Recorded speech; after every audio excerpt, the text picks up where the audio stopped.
Bien, bon après-midi à tout le monde. Merci beaucoup de vous joindre à nous aujourd'hui à l'occasion de notre web-diffusion sur River Rock Mortgage Investment Corporation. Je m'appelle Neil Ross et je suis directeur général vente nationale de Partenaire Ninepoint. Partenaire Ninepoint est un gestionnaire de placement indépendant qui s'engage à ajouter de la valeur au portefeuille de vos clients tout en contribuant à différencier vos activités. Notre conférencier invité aujourd'hui est Nick Cipriano, président et chef de la direction de River Rock Mortgage Investment Corporation, River Rock MIC, une société de placement hypothécaire distribuée par Partenaire Ninepoint. Gérée par une équipe d'experts, River Rock MIC tire parti des expositions de courte durée dans le secteur immobilier et a obtenu des rendements constants pendant 4 ans, avec un rendement cible de 8,25 %, soit 8,5 % compte tenu du plan de réinvestissement des dividendes. Avant de passer la parole à Nick, je voudrais vous donner un aperçu d'environ 2 minutes de Partenaire Ninepoint, l'organisateur de la web diffusion d'aujourd'hui. Partenaire Ninepoint assure la gestion d'environ 3 milliards de dollars d'actifs et nos mandats sont regroupés dans 3 principales catégories. Celles-ci sont les actifs réels, la base diversifiée et le revenu alternatif. Alors, les actifs réels comprennent plusieurs fonds axés sur les ressources, tels que Ninepoint Société en commandite accréditive que nous offrons actuellement, puis les mandats liés à l'immobilier et aussi l'infrastructure.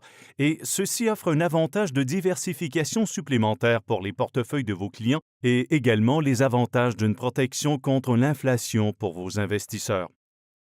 La seconde série ou catégorie de notre gamme de produits est la base diversifiée et comprend des stratégies de gestion active qui sont conçues pour la diversification de vos principaux titres en portefeuille et qui offrent des caractéristiques comme la protection contre les baisses et aussi une meilleure génération de dividendes. Et finalement, nous avons le revenu alternatif qui comprend nos stratégies de crédit privé offrant de nouvelles sources de revenus dans ce qui a été un environnement à faible rendement persistant et prolongé. Donc, maintenant que l'introduction est terminée, je vais me retirer et je voudrais passer la parole à Nick qui prendra la relève de la web diffusion. Nick, veuillez continuer. Bien, merci beaucoup. Bon après-midi à tout le monde. Je m'appelle Nick Cipriano. Tout d'abord, je voudrais juste vous donner un aperçu de la présentation.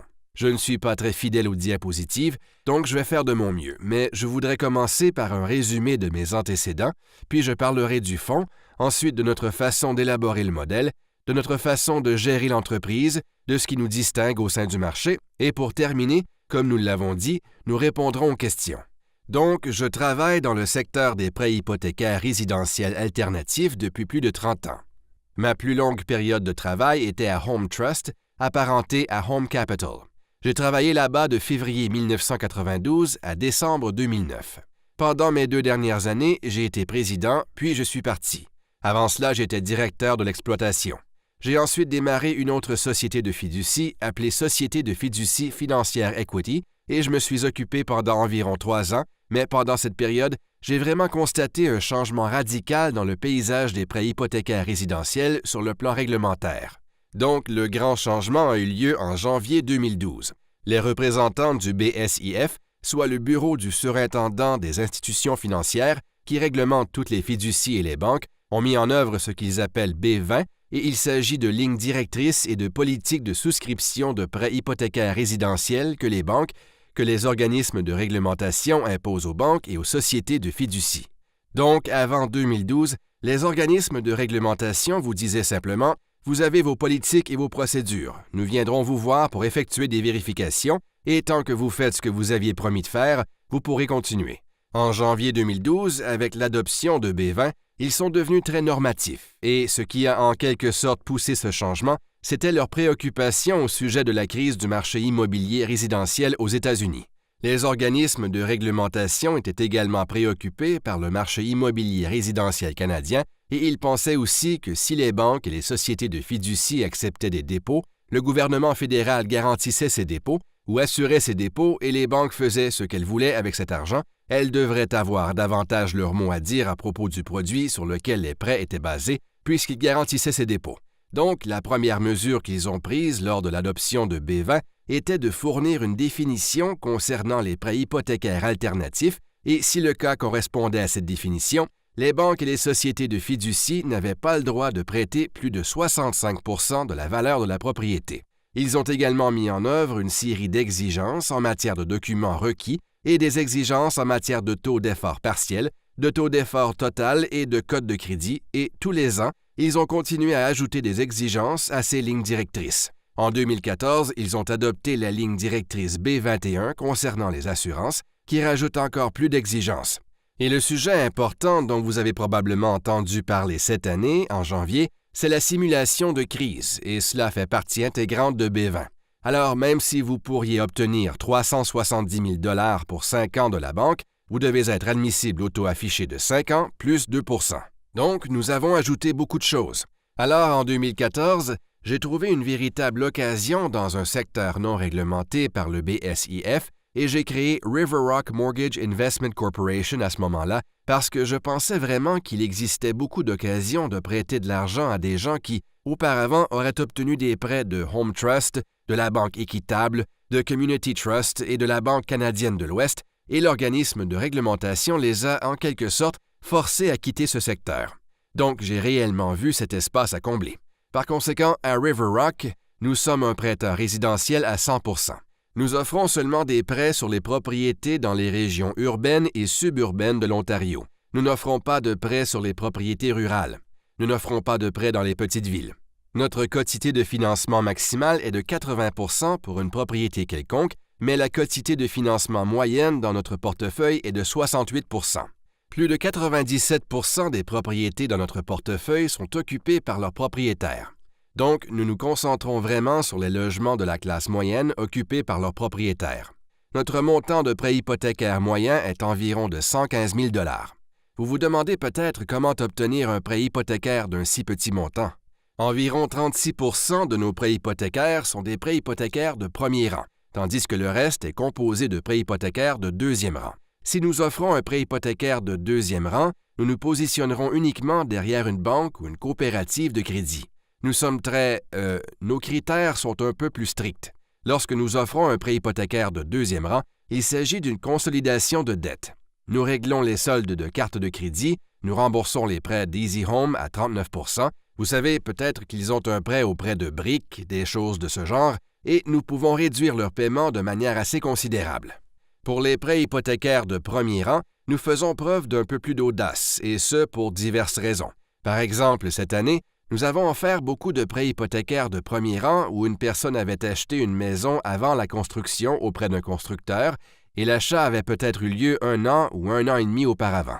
Tout d'un coup, lorsqu'est venu le moment de la clôture, la personne est allée à la banque et s'est vue refuser son prêt à cause des nouvelles règles en matière de prêts hypothécaires. La personne est allée voir le constructeur et ce dernier lui a dit que si la transaction n'était pas conclue, elle perdrait son dépôt. La personne avait peut-être une mise de fonds de 150 000 $, donc elle devait conclure la transaction rapidement. Nous pouvons intervenir et conclure ce genre de transaction. C'est là notre objectif. Nous sommes très axés sur les aspects opérationnels. Toutes nos affaires nous proviennent exclusivement de courtiers hypothécaires partout au pays ou, juste en Ontario, nous offrons uniquement des prêts en Ontario et je vous expliquerai cela un peu plus tard. Toutes nos affaires nous proviennent de courtiers hypothécaires. Nous travaillons entièrement sans papier du début à la fin. L'un des facteurs qui nous distingue des autres, c'est que nous offrons du financement. Nous avons un partenariat avec First Canadian Title qui s'occupe du déboursement de nos prêts hypothécaires. Donc, ce que fait l'équipe de First Canadian Title, c'est de fournir les instructions au notaire concernant la transaction. Elle communique avec le notaire, rassemble les documents et les examine. Nous procédons à un virement pour envoyer l'argent à First Canadian Title. À son tour, First Canadian Title envoie l'argent au notaire par virement. L'avantage pour nous, c'est que cela entraîne beaucoup de gains d'efficacité parce que l'équipe de First Canadian Title fait tout le travail et conserve également tous nos documents. Elle examine également tout et nous offre une assurance titre complète qui nous protège contre tout type de fraude. Nous sommes couverts. Si les notaires font des erreurs, nous sommes couverts et nous sommes également protégés contre tout problème couvert par la police d'assurance titre. En tant qu'entreprise, nous avons aussi une police d'assurance pour l'intégralité du portefeuille et cela nous protège si la maison d'un client est détruite par un incendie ou subit des dommages considérables et que sa police d'assurance ne couvre pas tout. Notre police d'assurance interviendra et nous dédommagera afin que nous n'ayons pas à nous préoccuper d'une bataille entre une société d'assurance et un emprunteur. Notre police d'assurance interviendra et nous dédommagera, donc c'est quelque chose que nous faisons en plus de cela.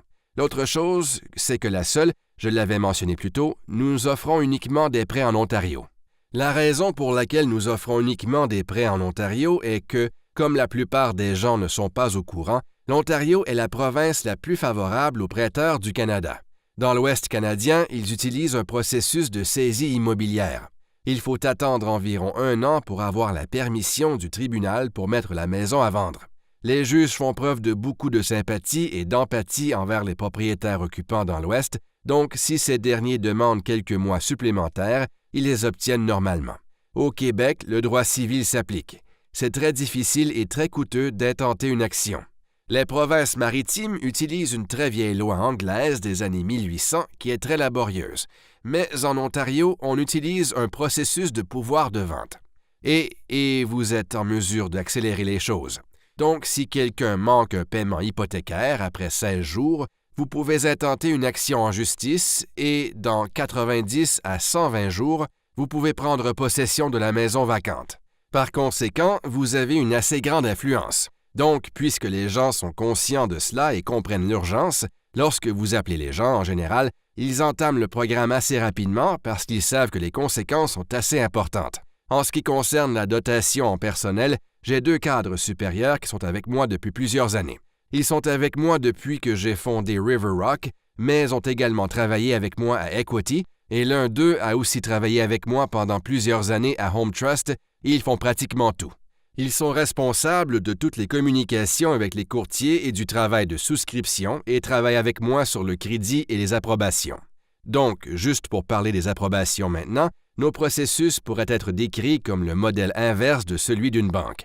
Ainsi, nous sommes essentiellement des prêteurs suractifs. Nous avons beaucoup de processus entourant l'immobilier. Donc, c'est un modèle exclusif que nous avons. Alors, premièrement, c'est que le client a besoin d'une évaluation. Le courtier du client commande une évaluation pour lui. Nous avons une liste d'évaluateurs que nous avons approuvés. L'évaluateur doit être sur notre liste d'évaluateurs approuvés.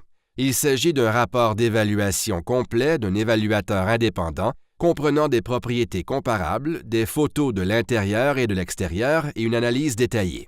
Nous passons tout cela en revue avec beaucoup de diligence, mais nous savons aussi que même s'il s'agit d'évaluateurs approuvés, quelqu'un peut avoir une mauvaise journée. Donc, nous avons un système de contrôle et d'équilibre qui vérifie leur travail et nous revérifions les valeurs puisque nous avons accès à beaucoup de technologies de nos jours. Nous sommes sur PureView qui fournit une analyse approfondie concernant l'immobilier et qui permet d'effectuer une recherche des titres de la propriété. Nous utilisons également House Sigma qui nous montre les ventes. Nous utilisons aussi un service interagence MLS. Certaines des choses que vous faites, par exemple, si la maison vaut 750 000 $ et que l'évaluateur dit qu'elle vaut 750 000 $, mais que vous regardez d'autres maisons dans le quartier et qu'elles sont à vendre pour 699 000 $, vous savez qu'il y a eu un changement dans le marché, n'est-ce pas? Puisque les inscriptions vous donnent une idée de la direction que prennent les marchés, nous communiquerons à nouveau avec l'évaluateur et nous lui demanderons de revérifier cela. C'est ce qu'il fera et parfois il nous fournira des renseignements que nous n'avions pas, puis nous lui dirons que nous sommes d'accord. Parfois, nous ne sommes pas d'accord, et si c'est le cas, nous diminuerons le montant du prêt pour qu'il corresponde à notre valeur. Nous n'utilisons pas le chiffre de l'évaluateur lorsque nous ne sommes pas du même avis. Nous utilisons toujours le chiffre le plus prudent. Donc, c'est l'une des choses que nous faisons. Ensuite, nous examinons essentiellement les questions de clauses restrictives concernant le revenu, le crédit et les ratios, afin de déterminer la quotité de financement et la tarification. Donc, par exemple, si vous examinez les types de personnes qui empruntent de l'argent, le premier type d'emprunteur serait un travailleur autonome. Vous savez, nous ne pouvons pas prouver tous ses revenus afin de satisfaire la banque, mais il gagne bien de l'argent. Vous savez, un bon exemple serait un jardinier paysagiste travaillant à son compte. Il embauche quelques étudiants pendant l'été et effectue des travaux de déneigement en hiver. Vous examinez ses déclarations de revenus, mais il a beaucoup de déductions aux fins de l'impôt. Donc, la banque prend uniquement en considération le chiffre le plus bas. La banque n'examine pas tous les montants déductibles aux fins de l'impôt. Nous pouvons lire entre les lignes et utiliser un chiffre pour comprendre la direction que prennent les choses. Nous examinons également les personnes dont le dossier de crédit ne répond pas aux normes de la banque. Faible cote de crédit, dossier de crédit limité ou problème. Donc, j'utilise toujours l'exemple d'une transaction que nous avons conclue en juillet et je pense qu'il s'agit d'un excellent exemple. Il s'agissait d'une femme, une infirmière. Elle avait un excellent revenu et travaillait dans un hôpital. Sa cote de crédit était excellente. Son mari avait démarré sa propre entreprise de pneus et y travaillait pendant 3 ans. L'entreprise de pneus a fait faillite. Après la fermeture de l'entreprise, il a décroché un poste de directeur chez Green & Ross Tire et gagné un bon revenu, mais son dossier de crédit était dans un piètre état parce qu'il avait essayé d'exploiter son entreprise pendant 3 ans. Il est allé à la banque pour effectuer une consolidation de dette, mais la banque l'a refusé en raison de sa mauvaise cote de crédit, même s'il avait expliqué sa situation. De notre côté, nous leur avons offert un prêt hypothécaire pour la consolidation de dette parce que pour nous, cela paraissait logique. Vous savez, lorsque vous examinez le nouveau revenu, l'histoire et les dates au dossier de crédit qui correspondaient aux dates d'exploitation de l'entreprise, c'était la façon logique d'aborder cette situation. Donc, c'est en quelque sorte notre façon de percevoir le marché. Nous nous concentrons vraiment sur les logements de la classe moyenne aussi. Nous offrons des prêts dans la région du Grand Toronto, par exemple Ajax, Pickering, Oshawa, la région de Barrie, Mississauga, et la région avoisinante Burlington, Oakville, la région métropolitaine de Hamilton, la région de Niagara, Kitchener, Waterloo, Cambridge et Guelph. Nous ne faisons pas beaucoup d'affaires au cœur de la ville. Non, nous essayons d'éviter les logements de plus d'1 million de dollars. La plupart de nos logements coûtent entre 300 000 dollars et tout juste en dessous d'1 million de dollars. Ce marché est très solide. Si vous prenez en considération le nombre de jours sur le marché, les logements de moins d'1 million de dollars se vendent encore assez rapidement. Lorsque vous regardez les logements de plus d'1 million de dollars, ce marché-là a quelque peu ralenti, et ce pour plusieurs raisons. Vous savez, les gens restent inflexibles en ce qui concerne les maisons haut de gamme. S'ils n'ont pas ce qu'ils veulent, les coûts de friction du déménagement sont assez importants s'ils sont en ville et qu'ils déménagent en ville en raison de la double imposition des droits de mutation immobilière, des commissions des agents immobiliers et tous les autres coûts associés. Nous préférons donc nous concentrer sur les logements de la classe moyenne. À notre avis, c'est un bon marché avec des hauts et des bas. Vous pouvez toujours en quelque sorte vous adapter. La raison pour laquelle nous avons élaboré ce modèle, qui se concentre simplement et exclusivement sur les logements de la classe moyenne, est l'important recul du secteur immobilier en Ontario au début des années 1990, lorsque j'étais encore à Home Trust. De 1990 à 1995, la valeur des résidences a baissé de 25 % et la valeur des propriétés commerciales a chuté de 50 % et ces baisses ont eu lieu pour plusieurs raisons. Si vous remontez à cette époque, les taux d'intérêt étaient passés de 8 % à 15 %, le taux de chômage avait dépassé 12 % et les fabricants quittaient l'Ontario pour aller dans les États du Sud et au Mexique en raison des taxes provinciales élevées.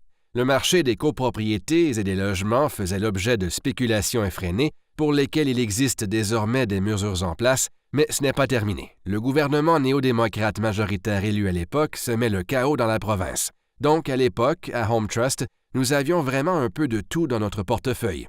Nous avions des bâtiments industriels à usage spécifique, ainsi que des centres commerciaux linéaires de catégorie C. Nous avions également des motels gérés par des familles à Niagara Falls. Un véritable mélange dans le portefeuille, ainsi que des propriétés résidentielles. Et lorsque les pertes et les retards ne cessaient d'augmenter, nous avons pensé que la récession allait être longue et que nous devions trouver une zone idéale. Alors, ce que nous avons fait, c'est, en quelque sorte, isoler chaque type de produit, effectuer des analyses approfondies et établir des bilans.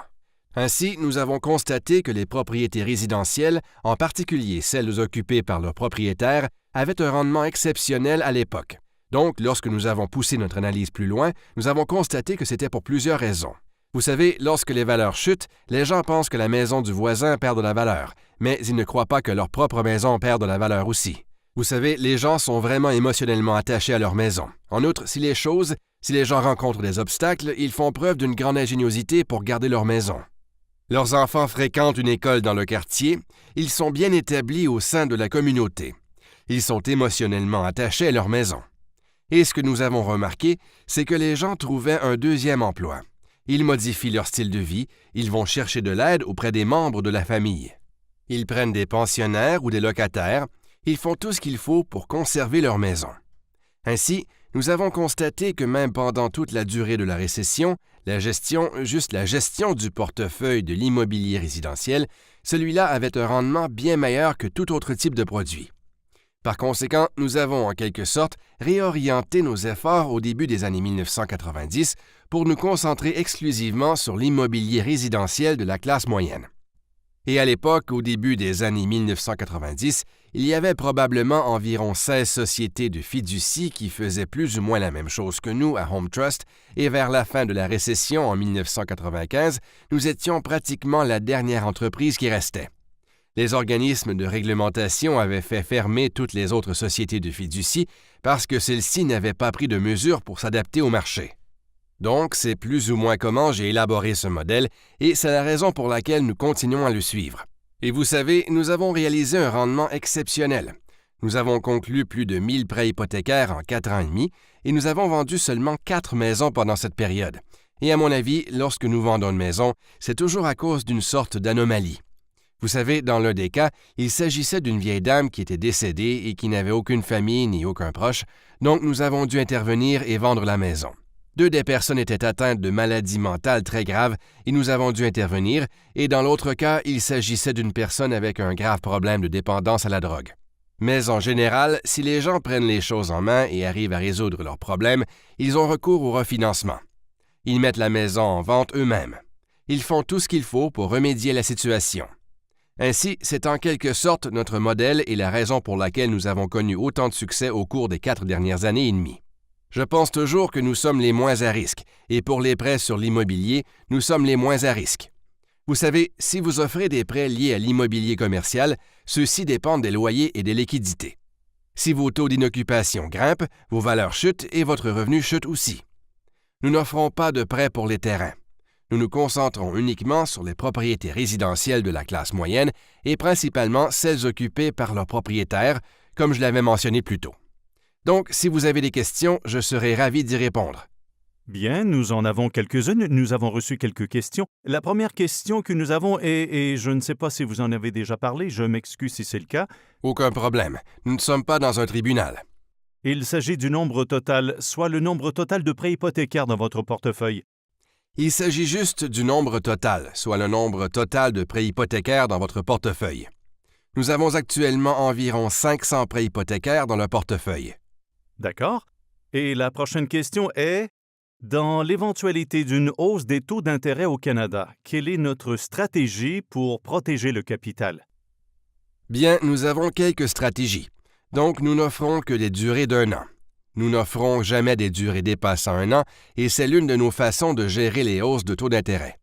À la fin de la durée, nous offrons, si les gens veulent renouveler, nous offrons des renouvellements et évidemment, nous nous adaptons au marché. Si les taux sont en hausse, nos taux augmentent aussi, donc il est facile pour nous de gérer la courbe des taux de cette façon.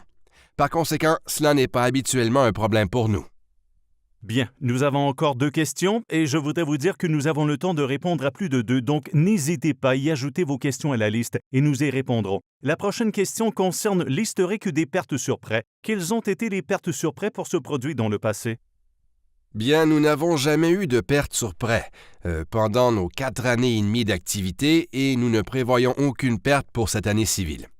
Donc, si vous analysez cela par l'ingénierie inverse et en quelque sorte sous un autre angle, nous payons 8,25% sur nos actions de catégorie F. Ainsi, pour réaliser une perte, comme une perte de capital, une personne doit investir, disons, 1 000 $, juste pour simplifier les chiffres, dans une société de placement hypothécaire et pour qu'une perte soit réalisée sur ces 1 000 $, nous devons d'abord avoir une perte de 8,25% sur l'intégralité du portefeuille, puis en raison de notre quotité de financement moyenne de 68%, nous devons ensuite avoir une autre perte d'environ 32% avant que cela ne commence à toucher le capital. Toutefois, cela ne veut pas dire qu'il est impossible de réaliser des pertes en cours de route, mais à présent, nous n'en avons pas. Et ce, grâce à notre quotité de financement moyenne de 68% et à l'énorme travail de contrôle diligent que nous effectuons concernant les évaluations et les valeurs, ainsi que les stratégies de sortie. C'est l'une des choses que j'avais mentionnées plus tôt. Lorsque nous acceptons d'offrir un prêt, nous partons vraiment de la philosophie et de l'approche que le malheur peut aussi frapper les bonnes personnes. Les gens tombent malades, ils perdent leur emploi, ils divorcent, ils meurent. Nous élaborons notre stratégie de sortie au moment de la souscription du prêt. Donc, nous faisons en quelque sorte de l'ingénierie inverse avec les chiffres. Par exemple, quelles sont les commissions des agents immobiliers, le coût pour vendre, ainsi que toutes les autres questions. Et si nous voyons un obstacle évident, nous continuerons à persévérer. Et si nous n'y arrivons pas, nous continuerons à réduire le prêt jusqu'à ce que les chiffres fonctionnent, et c'est probablement l'une des raisons pour lesquelles nous n'avons réalisé aucune perte. La prochaine question concerne le pourcentage de prêts hypothécaires de deuxième rang dans le portefeuille de la Société de placement hypothécaire. Oui, comme je l'avais mentionné, notre portefeuille est composé à 36 % de prêts hypothécaires de premier rang et le reste est composé de prêts hypothécaires de deuxième rang. Et comme je l'avais mentionné plus tôt, nous nous positionnons uniquement derrière des banques ou des coopératives de crédit. Nous ne nous positionnerons pas derrière une autre société de placement hypothécaire ou un prêteur privé dans ce genre de situation. Quel est le niveau de taux d'intérêt type ou la fourchette des taux d'intérêt que vous facturez? Eh bien, les taux pour les prêts hypothécaires de premier rang commencent à 7,99 %, tandis que les taux pour les prêts hypothécaires de deuxième rang commencent à 10,49 %. Utilisez-vous toute stratégie de couverture avec des dérivés de taux d'intérêt? Non, nous n'utilisons aucune couverture. Celles-ci ne sont pas vraiment nécessaires dans le cadre de ces activités en raison du fait que nous n'offrons que des durées d'1 an et nous en assurons la gestion. La gestion de trésorerie est une activité que nous effectuons tous les jours. Donc, parce que nous y travaillons quotidiennement, et vous savez par exemple, comme nous pensons qu'il y aura une hausse de taux en octobre, nous commençons déjà à augmenter les taux pour les renouvellements en septembre et en août, nous commençons à augmenter les taux peu à peu en prévision d'une telle éventualité. Nous avons toujours en quelque sorte une longueur d'avance. Nous prévoyons une hausse de taux à l'avenir et nous commençons à augmenter les taux en avance. Comment êtes-vous positionné dans l'éventualité d'une correction sur le marché immobilier? Oui, donc vous savez, nous surveillons constamment ce genre de choses. Je dois être honnête avec vous. Je ne prévois aucune correction imminente à l'avenir. Juste pour vous donner un exemple, je pense que la correction a déjà eu lieu. Je pense que la correction a eu lieu en 2017 et je vais vous dire pourquoi. Si vous remontez à 2017, à janvier 2017, lorsque je suis revenu de vacances après Noël, j'ai dit aux gens dans le bureau que j'étais très préoccupé à propos du marché à ce moment-là. Je pensais qu'il y avait une exubérance irrationnelle en cours. Les gens payaient des prix trop élevés pour les maisons parce qu'ils avaient peur de ne jamais pouvoir en acheter une par la suite. Il y avait beaucoup d'offres multiples et j'ai dit que nous devions prendre un peu de recul parce que je pensais vraiment qu'il allait y avoir un ajustement ou une correction en 2017. Donc, en janvier 2017, j'ai déclaré que nous n'allions pas offrir de prêts hypothécaires si la quotité de financement dépassait 65 %. La stabilité apparente des emprunteurs et l'attrait des transactions n'avaient aucune importance pour moi, et notre maximum était de 65 %. Et l'une des raisons peu nombreuses pour lesquelles j'étais de cet avis est que la province avait annoncé l'adoption de nouvelles mesures en matière de logement pour calmer le marché au cours de 2017. En outre, le BSIF avait affirmé qu'il adopterait de nouveaux règlements liés à la ligne directrice B20 à la fin de l'année. Alors, je pensais vraiment qu'une fois que ces deux types de nouvelles seraient annoncées, le marché se refroidirait et il pourrait même y avoir une correction. Donc, si vous examinez les chiffres de 2017, de janvier à juin 2017, les valeurs affichaient une hausse de 17 % en moyenne et à la fin du mois de mai, la province et le BSIF avaient annoncé leurs nouvelles. La province avait annoncé de nouvelles mesures en matière de logement ou peu importe leur nom, et le BSIF avait annoncé que sa simulation de crise entrerait en vigueur en janvier 2018. Ensuite, si vous examinez les chiffres de la seconde moitié de l'année, les valeurs ont reculé de 10 %, donc cela vous donne un gain net de 7 %. Mais si vous avez prêté de l'argent au cours de la première moitié de l'année, le gain était de 17 % et vous avez perdu 10 % au cours de la seconde moitié. Donc, je pense vraiment que la correction a eu lieu l'année dernière. Cette année, je prévois une hausse de 1 à 2 % des valeurs.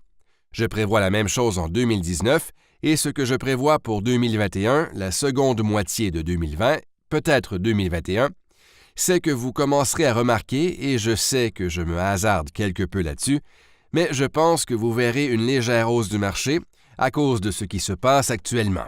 Les promoteurs ont réduit leurs activités de construction. Ils ne sont pas en train d'aménager leur terrain aussi rapidement parce que les marchés se sont ralentis. Toutefois, la demande reste considérable. Vous avez 275 000 nouveaux immigrants qui arrivent au Canada chaque année. 150 000 d'entre eux débarquent dans la région du Grand Toronto. Beaucoup de gens quittent également les autres provinces pour s'installer à Toronto et dans les régions avoisinantes. Et puis, il se passe beaucoup de choses. Google Labs a annoncé un projet de construction près du lac, Microsoft a annoncé l'ouverture de grands bureaux ici, et vous avez aussi Uber annonçant l'aménagement de grands bureaux ici, et l'intelligence artificielle que Toronto est l'une des capitales mondiales de l'intelligence artificielle en ce moment. Il se passe beaucoup de choses du côté des technologies de l'intelligence artificielle à Toronto, dans la région de Kitchener-Waterloo et à Cambridge. Donc, je pense qu'il existe beaucoup d'occasions à Toronto et dans les nombreuses prochaines années au sud de l'Ontario, et je pense que la demande recommencera à s'intensifier. Et vous commencerez à constater ces effets aux alentours de 2021, lorsque les valeurs recommenceront à grimper. Je ne pense pas que vous verrez des augmentations insensées à 2 chiffres, mais je ne prévois aucune correction importante. Nick, combien de ces prêts hypothécaires seront refinancés après la première période? En général, sommes-nous remboursés ou reste-t-il avec nous? Oui, donc avant 2018, nous constations que 55 % de notre portefeuille au cours de la période, par exemple lorsqu'une période d'1 an était accordée, 55 % remboursaient à l'échéance ou remboursaient de façon anticipée leurs prêts au cours de l'année. 55 % des activités de l'année, parce que peu importe les problèmes qui ont poussé ces gens à venir nous voir, ils sont arrivés à les résoudre et à avoir de nouveaux recours aux prêts bancaires, en quelque sorte. Ce que nous constatons, c'est qu'avec l'adoption de la simulation de crise en janvier de cette année, les gens ont beaucoup de difficultés. Ainsi, j'ai remarqué que notre taux de remboursement avait chuté pour passer de 55 % à un peu moins de 20 % pour les transactions que nous avions conclues pour l'année. Donc, les remboursements ont connu un léger ralentissement, mais s'il n'y a eu aucun souci et que les gens effectuent leurs paiements et tiennent parole, nous offrons toujours un renouvellement. Qu'en est-il de l'effet de levier au sein de la société de placement hypothécaire? Existe-t-il un élément de levier pour les prêts hypothécaires liés aux investisseurs? Oui, nous avons une marge de crédit, mais en réalité, nous l'utilisons pour la gestion de la trésorerie. Donc, nous ne portons pas le poids des taux d'intérêt, mais nous envisageons à l'avenir d'utiliser l'effet de levier parce que nous pensons qu'à un certain niveau, l'effet de levier peut produire un meilleur rendement pour vos investisseurs. Parce que nous ne payons que 4,7 % sur la marge de crédit que nous avons actuellement pour nous aider à gérer la trésorerie. Donc, si nous en augmentons l'utilisation pour l'effet de levier, les investisseurs en bénéficieront évidemment. Nous avons une question au sujet de la circonstance. Après environ 1 an, au moment du renouvellement du prêt, décidons-nous parfois de ne pas le renouveler ou existerait-il des circonstances pour que cela arrive? Croyez-le ou non, cela n'est arrivé que dans un seul cas particulier. Nous sommes l'un de, vous savez, nous faisons toujours, lorsque nous renouvelons un prêt, l'une des choses que nous faisons, c'est de vous demander de prouver que vos impôts fonciers sont en règle. Nous savons déjà à quoi ressemble leur historique de paiement si nous avons déjà le prêt hypothécaire, mais si nous obtenons, il y avait cette personne dont la police d'assurance avait été résiliée et nous avons utilisé notre avenant pour faire assurer sa maison par notre police et nous lui avons dit que nous ne pouvions pas lui offrir de renouvellement jusqu'à ce qu'il souscrive une assurance incendie pour sa propriété. Votre prêt hypothécaire n'est pas valide sans cette assurance. Nous ne pouvons pas vous offrir de renouvellement. Et il a dit « Ah, vous savez, il pensait que l'assurance incendie était une arnaque et qu'il n'était pas disposé à le faire. » Donc, nous lui avons dit que nous n'étions pas disposés à lui offrir un renouvellement. Alors, il a fini par refinancer son prêt et nous rembourser. Ainsi, c'est le seul cas où nous avons refusé un renouvellement à quelqu'un. Et finalement, nous avons été payés. Et oui, nous avons été remboursés. Donc, voilà qui termine la période de questions aujourd'hui. Nick, j'ai quelques remarques pour la fin, mais avez-vous d'autres réflexions à partager avant de terminer ou... Non, je pense qu'il s'agit d'un produit intéressant. Il s'agit d'un bon rendement pour ce qui est, à mon avis, un produit à faible risque. Et nous avons été stables pendant 4 ans et demi dans le secteur résidentiel. J'ai seulement une autre chose à ajouter. Vous savez, le marché hypothécaire résidentiel au Canada s'élève à environ 1,7 billion de dollars. La moitié se trouve en Ontario et on dit que 20 ne sont pas admissibles auprès de la banque. Donc, il s'agit d'un marché assez énorme. Nous voyons donc une grande occasion de croissance. Vous savez, je dis toujours qu'il existe deux différents types de sociétés de placement hypothécaire. L'un d'eux concerne ceux qui prêtent de l'argent pour l'aménagement de terrains à usage commercial et industriel, les grandes sociétés. Et vous examinez la biographie de ces gens et ils sont assez sophistiqués. Ils ont un long parcours et ont travaillé pour des banques et de grands établissements de prêt et ils sont assez sophistiqués. Toutefois, lorsque vous regardez les sociétés de placement hypothécaire pour le secteur résidentiel, soit les sociétés de placement hypothécaire non traditionnelles qui offrent simplement des prêts résidentiels, et vous lisez la biographie de ces gens, vous remarquez qu'ils sont assez différents. Ce sont des gens qui, vous savez, plusieurs d'entre eux étaient ou sont encore des courtiers hypothécaires, ont une entreprise de courtage hypothécaire et ont simplement fondé et démarré une société de placement hypothécaire à part qui est complémentaire à leur entreprise. Vous ne trouverez pas beaucoup d'exploitants de sociétés de placement hypothécaire dans le secteur résidentiel avec un niveau de sophistication dans leur biographie. Ils n'ont pas d'expérience institutionnelle, d'expérience opérationnelle, ni d'expérience en matière de risque, de crédit ou de gestion. Alors, vous savez, je pense que c'est le facteur qui nous distingue le plus des autres, et c'est très bien pour les investisseurs. Oui, je suis d'accord que le produit se distingue des autres produits de prêt immobilier ainsi que la qualité des actifs. Je pense également aux antécédents du gestionnaire de placement auprès de River Rock et de vous-même, et vous savez, à l'importance de la surveillance par Ninepoint. Et je pense que tous ces éléments ensemble nous donnent un produit très attrayant pour une grande partie des investisseurs canadiens. C'est ainsi que nous terminerons l'appel et merci de votre participation et vous êtes rejoint à nous pour en savoir plus sur River Rock MIC. Merci.